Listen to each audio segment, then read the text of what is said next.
El cubismo. Conceptualización.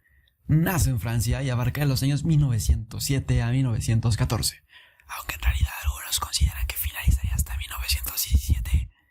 Es nombrado así gracias a que el crítico Louis Auxerre describe a los artistas de ese arte como geómatras ignorantes, que reducen el paisaje y el cuerpo humano a insípidos cubos. Finalmente, de su crítica, el concepto de cubo fue lo que le pondría nombre al movimiento. Y a diferencia de otros movimientos predecesores, el cubismo se distancia abiertamente de la representación naturalista, tratándose de una auténtica ruptura con el arte occidental, que hasta entonces se basaba en la imitación de la naturaleza y la idealización de la belleza. Esto lo convierte en el primer movimiento de vanguardia. Contexto histórico de influencias en la formación del cubismo. A principios del siglo XX, Europa vivía una época estremecida, que fue desde la llamada Segunda Revolución Industrial, que supuso un enorme cambio tecnológico, económico y social, hasta la llegada de la Primera Guerra Mundial en 1914. Hacia finales del siglo XIX y a principios del XX, crecía el imperialismo occidental en África y Asia, y Europa manifestaba un interés renovado de las expresiones culturales de aquellos pueblos, así como una fascinación hacia los nuevos hallazgos arqueológicos. En París se llevaron a cabo diversas exposiciones de arte africano y arte ibérico que Picasso y otros artistas tuvieron la oportunidad de apreciar y posteriormente convertirse en objetos inspiradores para ellos. En estos años, a su vez, se desarrolla la teoría de la relatividad de Einstein en 1905, que para el conocido científico era imposible determinar un movimiento. Un objeto podía parecer estar quieto o en movimiento, según la perspectiva. De allí resultaría pues el concepto de las perspectivas superpuestas, utilizado como un concepto fundamental en el arte cubista. Algo imposible de descartar es la influencia postimpresionista de Cézanne, que se caracterizaba por reducir los volúmenes de los objetos a elementos geométricos esenciales. Seguía su pensamiento de que todas las formas de naturaleza parten de la esfera, el cono y el cilindro, que formaba las bases del movimiento vanguardista. Asimismo, los estudios psicoanalíticos de Freud, el cine y la fotografía tuvieron su debido impacto en la concepción de un origen. Y dado que los artistas no son ajenos a todos estos cambios precisamente, el nacimiento de las vanguardias surge como una ruptura con el pasado y una necesidad de evolucionar también en los lenguajes artísticos. Es así como en este rico contexto nace el cubismo. Fases del cubismo. El cubismo se podía segmentar en tres fases. La primera, conocida como cubismo primitivo, de 1907 a 1909. La segunda como cubismo analítico, de 1910 a 1912. Y la tercera como cubismo sintético, de 1913 al 14. Aunque algunos autores unen el cubismo primitivo con el analítico, ya que el primitivo, como bien indica su nombre, es la forma básica del cubismo sintético, por lo cual solo nos centraremos en las últimas dos fases. Características. Una de sus claves es que representa la realidad mediante el empleo dominante de elementos geométricos. Los objetos no se representan ya como son o como se ven, sino por cómo han sido concebidos por la mente, que los reconstruyen formas geométricas esenciales. El cubismo reconoce la naturaleza bidimensional del lienzo y no trata de recrear la tridimensionalidad.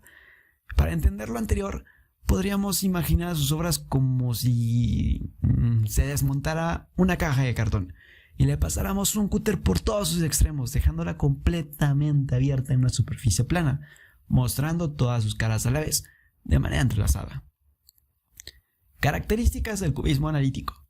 Del cubismo analítico se pueden destacar algunas de sus principales características, las cuales son: número 1, síntesis y geometrización. Sintetiza las figuras a su mínima expresión geométrica, mostrando en un solo plano los diferentes puntos de vista del objeto, aplanando la imagen sobre el lienzo y desarmándola en sus distintos componentes, permitiendo representar simultáneamente el perfil y el frente de un rostro a través de estas figuras geométricas. Número 2. Conceptualización de la cuarta dimensión. Procuraron captar la cuarta dimensión a nivel cerebral, es decir, la del movimiento, ya que el espectador debe recorrer visualmente el cuadro entero para rearmar la figura. Número 3. La supresión de la perspectiva del claro-obscuro. El cubismo no se interesa en el claro-obscuro de la perspectiva real, pues no busca la imitación de la naturaleza o de los modos de percepción óptica estándares, ya que rechaza la apariencia real de las cosas y su profundidad. Número 4. La preferencia por la naturaleza muerta y la figura humana. Se retrataban temas de naturaleza, retratos, paisajes, utensilios y la figura humana despojada de cualquier valor referencial, mítica, religiosa, histórica o filosófica. En el cubismo, el análisis visual y los elementos plásticos en sí mismo tienen el protagonismo. Por ello, no se sienten obligados a representar temas trascendentes, sino que la cotidianidad se vuelve la causa de inspiración para poder desarrollar aquel concepto. Con ello llegamos al número 5, el colorido apagado. Los artistas recurren al uso de tonalidades de baja luminosidad, como el marrón, el gris o el verde. Algunos incluso se podría decir que la paleta monocromática era la única herramienta válida para el pintor. Algo importante mencionar aquí es que se mezclaban los colores sobre el propio lienzo, algo innovador para la época. Habiendo hablado ya de las características del cubismo analítico, ahora podemos proceder a las características de su siguiente etapa. Características del cubismo sintético. A la llegada a la segunda etapa del cubismo, como la evolución de la anterior, la llamaremos cubismo sintético, y de esta resalta la incorporación de técnicas no pictóricas, es decir, el uso de materiales diversos adosados sobre la superficie del lienzo. Pues además del óleo, en muchos cuadros vemos sobre la tela recortes de periódicos, partituras, retazos de telas o trozos de madera, naciendo en Occidente los primeros collages. Además de ello, en el cubismo sintético la paleta de colores se torna mucho más colorida.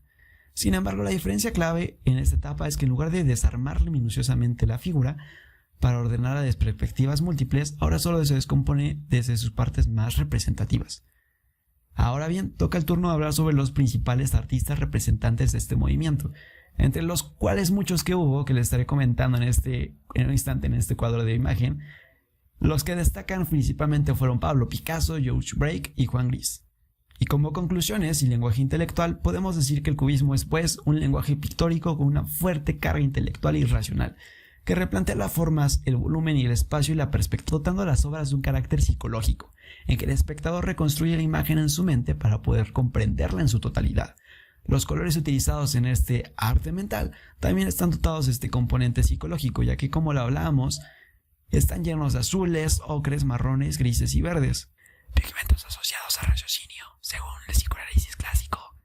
Y por ello, no se puede decir que se trata de un lenguaje abstracto, ya que los objetos y figuras están claramente representados y son, en la mayoría de las ocasiones, reconocibles, en donde el espectador se convierte en el organizador de la obra.